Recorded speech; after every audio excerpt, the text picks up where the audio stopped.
Welcome, everybody, to Dead Talk Live. I am your host, Viz, and we have three very special guests today. We have director Alrik Bursell, producer Jeffrey Allard, and star Natalia Dominguez with us from the upcoming film The Alternate, which is being released on DVD and digital Tuesday, September 6th. Welcome to all three of you. How are you guys doing today? Very good. And just quick correction, it's actually going to be on the 13th, not the 6th. We had a little snafu in our Ah, dates. okay. So one more week of anticipation for the film. Oh man, and it's a great film. I saw it and I loved it, and we're going to get into it right now. Now, I want to start with Alrik. Now, you wrote the screenplay, you directed it. Like we were talking about just before we went live, this whole notion of the multiverse, doppelgangers, is becoming really popular in storytelling in today's world. But the alternate is told from a very unique perspective and standpoint. What was your inspiration for writing this story? I was looking for my first feature to make, basically, and I had been writing a movie for a couple months that I basically realized was going to be too expensive. Like it just wasn't going to happen with for my first features, and we take $10 million. I was like, "There's no way I can raise this kind of money." So I was starting to think, and it also had an alternate dimension and a portal in it. But on the other side of the portal, it was a monster, not what it is in the actual movie that we made. So I started thinking about like, okay, well, what's the scariest thing that I can imagine on the other side of the portal that's not a monster? And I just thought of the worst version of myself, and like the most evil version of me would be the worst thing that I could see on the other side. So I kind of started with that idea. I wrote the ending of the movie first. That is the ending of the final, and then I worked my way back to that point. And one thing that's worth noting is when I wrote this, this was back in like 2014. So like so much multiverse stuff hadn't been made yet. No.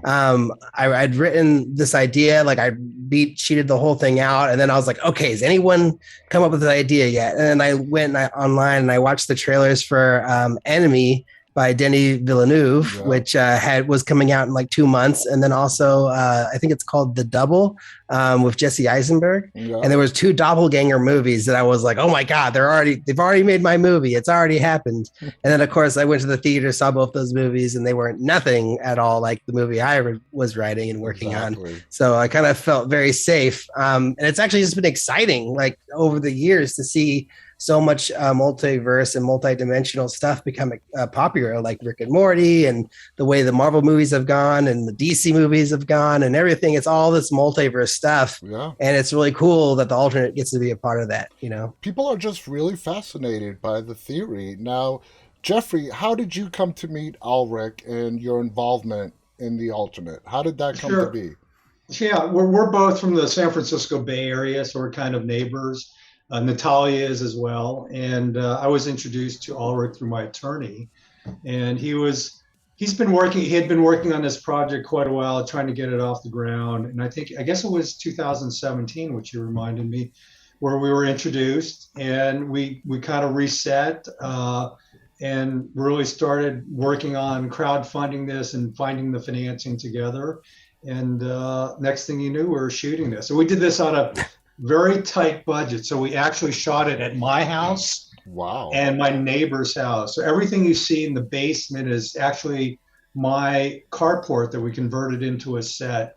And then the practical house is one of my buddies since high school, and he loaned us his house and became an executive producer. And we shot the exterior and interior of the practical house at his house, and then we shot the rest in pretty much my neighbor and throughout the Bay Area. So That's actually kind of surprising to me because watching this film, I thought I'd put it in the medium budget range, definitely not in the low budget range, and that's a testament to you guys.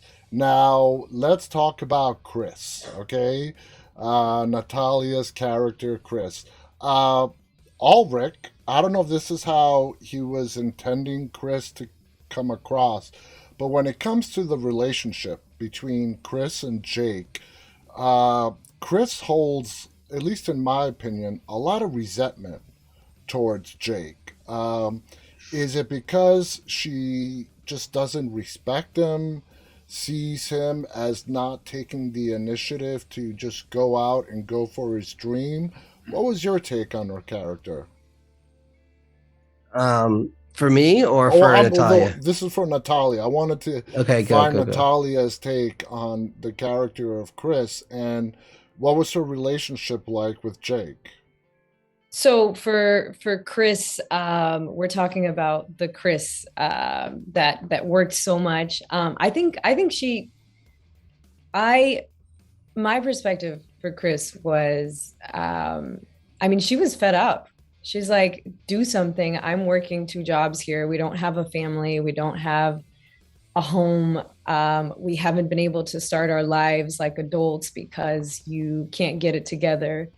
So in some ways, I don't know that I would use the word resentment, and maybe there was a little resentment, but Mm-hmm. I definitely played Chris with, she held a lot of resentment towards him, because she couldn't, she was at that age where she's like, I'm ready to start a family. Do you think that at that point, first Chris, real, let's call out the real world Real Chris. Chris, right? Yeah. Do you think she had completely lost all respect for Jake? I think she was getting there. Yeah. I think she was definitely getting there. And then finding out that he was dipping into this alternate world and falling and basically cheating on her. I mean, whether or not it was the better version of her or not, I mean, he's testing the waters with someone else, or fantasizing about having a life with someone else. Yeah. And so, yeah, definitely. I think she was angry. She was frustrated. And yeah, I would say she She was. was about, yeah, I mean it totally came through, and how she really, anything he said, she just didn't take it seriously. She's like, I have to work, and it comes out in her interactions and conversations with Jake. Now, Ulrich, this what makes this movie unique in the perspective I was talking about earlier is that, what if we got a glimpse of our doppelganger in a parallel universe or whatever, and it is what we had always wanted to be when we were growing up, what we had hoped to become. And I think that's what this film addresses. Do you agree with that? Is that the fundamental theme that you want people to walk away with after watching this movie? Well, I definitely think that's part of it. Like that Jake is this like alt Jake is an idealized version of Jake, right? Like Mm-hmm. he's done all the things that Jake wishes he had done. Like Yeah. he's checked those boxes that Jake has been struggling to check and failing for many many years. And Jake's kind of has a self-loathing side to him. I think that he just really isn't happy with where he is and his place in the world. And then when he sees that there is a version of him who has done this and achieved these goals that he has not been able to do, Mm-hmm. rather than being like, oh my God, it is within me, I can do these things. He says, oh no, I did do them.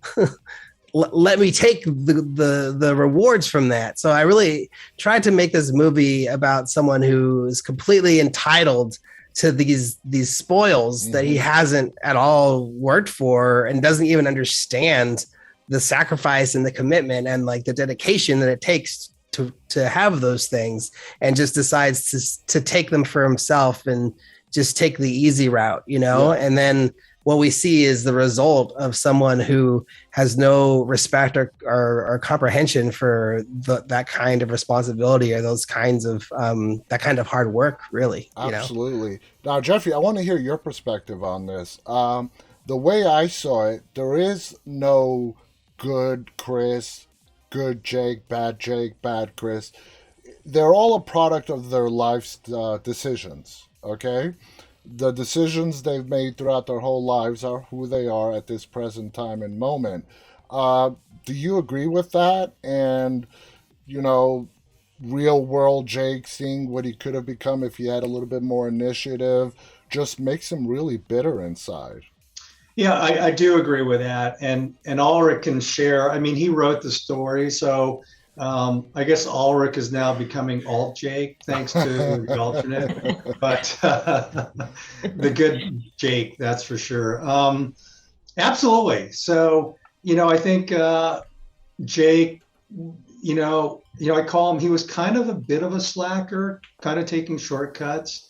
And, when he finally saw the others, what he could have been, he was also taking the shortcut there. Yeah. And it just goes to, the moral of the story, shortcuts don't pay. No. And he became a little bit obsessed with that, or totally obsessed with that. And he was a villain in the movie. When I originally read the script, it started out with him not being quite that person. But, at the very end, you saw his true colors came out, and that's who he was. And Alrik, let's talk about the ending. You mentioned that you sort of wrote this starting with the ending and worked your way back. Up until the ending, this was a pure science fiction movie. I think a lot of people would agree with that. Was there ever any intent for this to be more into the horror realm? Yeah, I mean, I always kind of think of it as like a sci-fi thriller with horror elements, and I think there's a lot of stuff that we do throughout the movie that kind of plays up sort of that horror angle, kind of in that way where you're like, is it going to turn south? Like, is it going to be bad? Like sort of trying to amp up that tension without actually really revealing what's going to happen and what's going to be next, Yeah. And we definitely have some moments of like violence and intensity throughout the movie. But it all kind of builds up to the ending. And I think, most people, no one guesses the ending. The ending is a complete shocker. I did not see that coming. Which I really love that I've always caught people with that. And usually people just love it and they just are thrilled, when we get to the end, which is like, it's like my favorite part of the whole movie. And like what I've really been holding on to this whole time, because I kind of got pressured, not by anybody on this call, but from some other people to like cut the ending and change it and not have it be so over the top. And like, they're like, yeah, you have a real prestige movie here. Like, you don't need to do what you do at the end. Like, that's not and I'm like, no, but you don't get it. That's the whole, that's the meaning I find it all. You want to shock them, and you did. You shocked them. Yeah. So I'm really glad that we stuck with it. And, just hearing the reactions of the audiences at the film festivals has been enough proof to me that I made the right decision. Absolutely. Now, Natalia, what is it like playing the same character but different? I mean, Chris A, Chris B, but they're two different people, really. We're all shaped by our decisions, experiences, and whatnot. So essentially, you are playing two different characters. When you had to play the two different Chris's, what kind of mindset did you go into to play one as opposed to the other? Well, so I am a mother, so there is that. Yeah. I am a real mother. So that experience is a beautiful, lovely experience. Being, I feel so privileged to be able to, have two children, and it is a beautiful experience. Yeah. So from that Chris's perspective, just being able to bring a child into this world, it's like so lucky, I feel so lucky. From Chris's perspective, from the real Chris, knowing that that's something that she really wanted, it was easy to bounce back. Again, I think she was very triggered by Jake's entitlement to this other world and wanting so much, but not putting in the work. I think it was easy. It was easy because I grew up around people who didn't put in the work, but wanted all these luxuries. And so, I would say like that was my go-to, is like thinking about these people that wanted everything, but didn't want to sacrifice anything or put in the work. And really just, the alternate Chris just had it all together. I mean, who doesn't want to have it all together? Mm-hmm. You reap what you sow. And in the film, you can tell they have this great home. They have a child, a beautiful child. She has her own business. I mean, she's thriving. It's so like the it's perfect easy life. to fall into that. yeah, it's easy to fall into that mentality. Like, this Yeah. is great. Like, I have it all together. How did Uh, you and Ed Gonzalez Moreno work together as scene partners? Did you guys get along easily? Because you had some really great chemistry, not only in the real world but the alternate world as well. It was just two different relationships. Even when yeah. he was trying to earn your respect in the real world, as opposed to the different great relationship you guys had in the alternate world. What was it like working with Ed? And because that chemistry really came through on the screen. Oh, well, that's good to know. Well, actually, funny story. Ed and I had worked together before the alternate. So the first time we ever worked together, I played his hostage.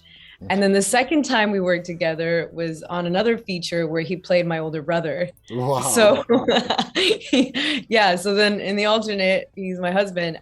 So we already had that, that chemistry as friends and as co-stars, I guess you could say.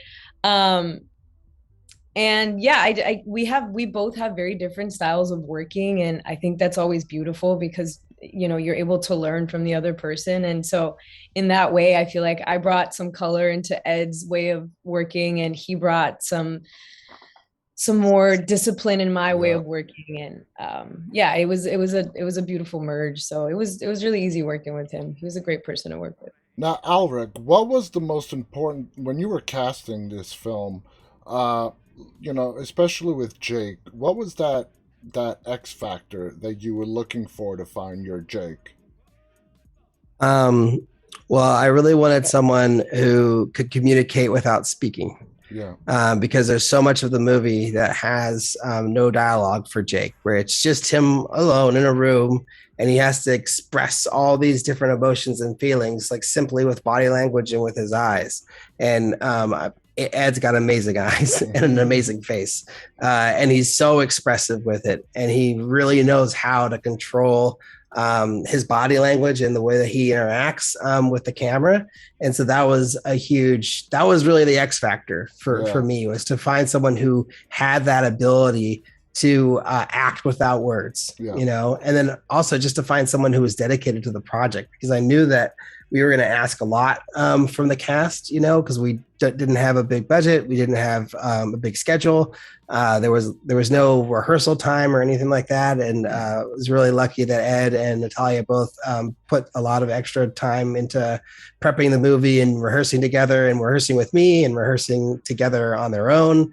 And all that extra prep time made a huge difference in the performances that we were able to get, and their dedication and their just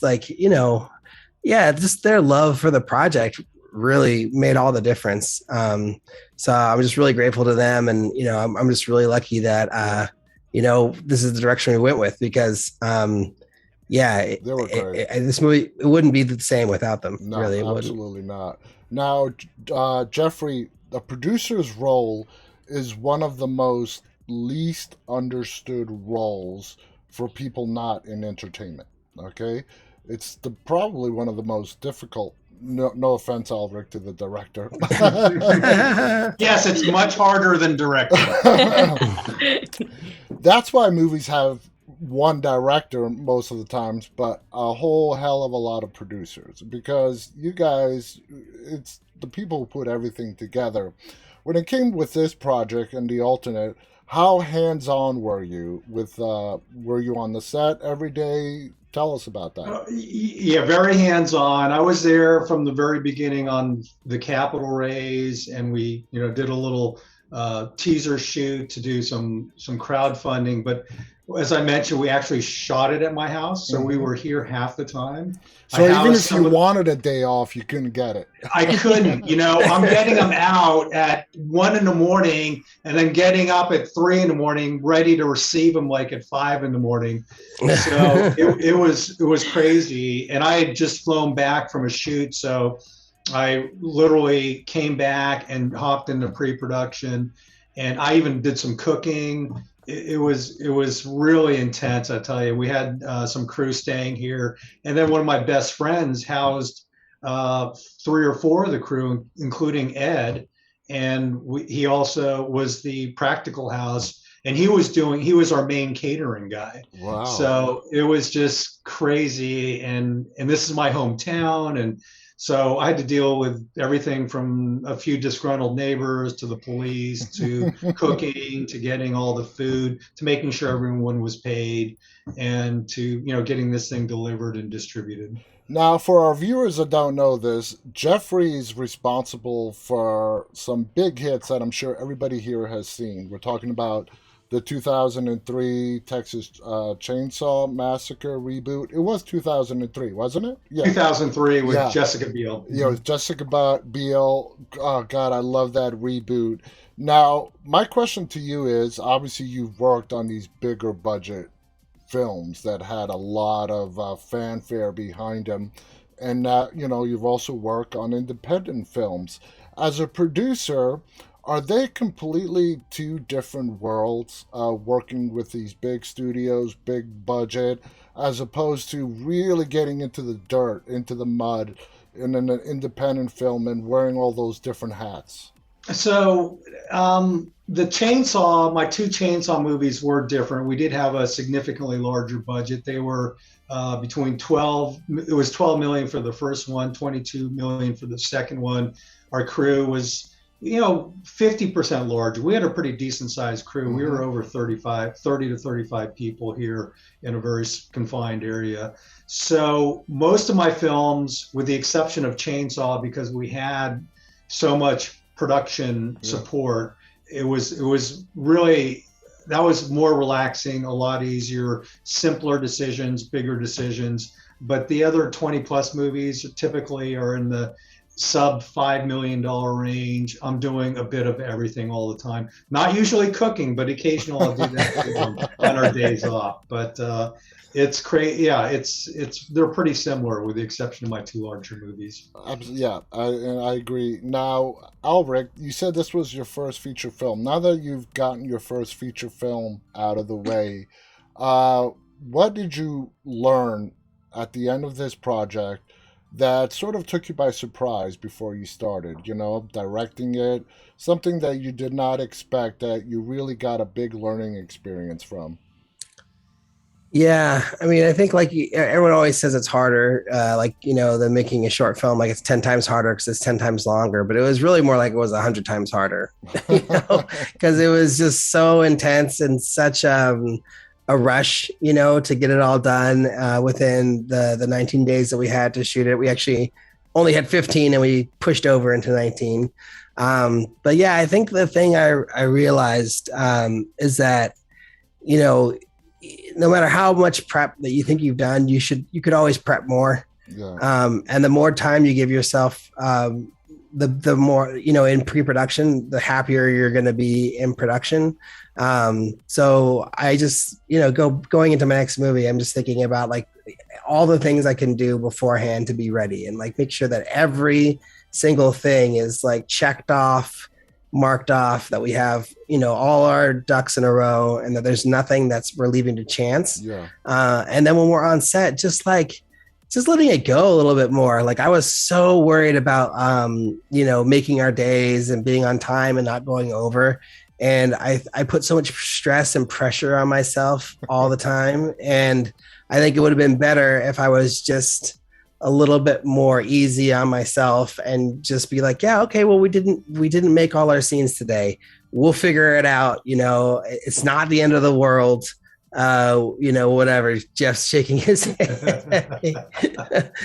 Well, he's like, no, it was good that you were stressed out. It was good that you took it seriously. I'll tell you what, for your first feature film, you did one hell of a job. Now, we're out of time, but Natalia, I want to ask you the final question.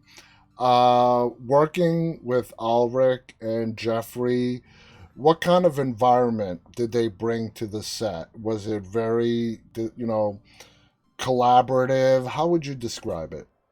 Oh, absolutely. Alrik was super collaborative, and it was one of my first experiences on a feature where the director was super open and collaborative and wanted to hear what we thought about our characters. And yeah, I found the experience so much more easy to fall into. And it was such a peaceful environment as well. Everyone we worked with was such a great teammate. Yeah, such a great team. Like it almost hurt leaving the set because I'm Yeah. like, I want to take these people to every set with me. Jeffrey has become such an incredible mentor. I love Jeffrey. Alrik, I love you too. I love you.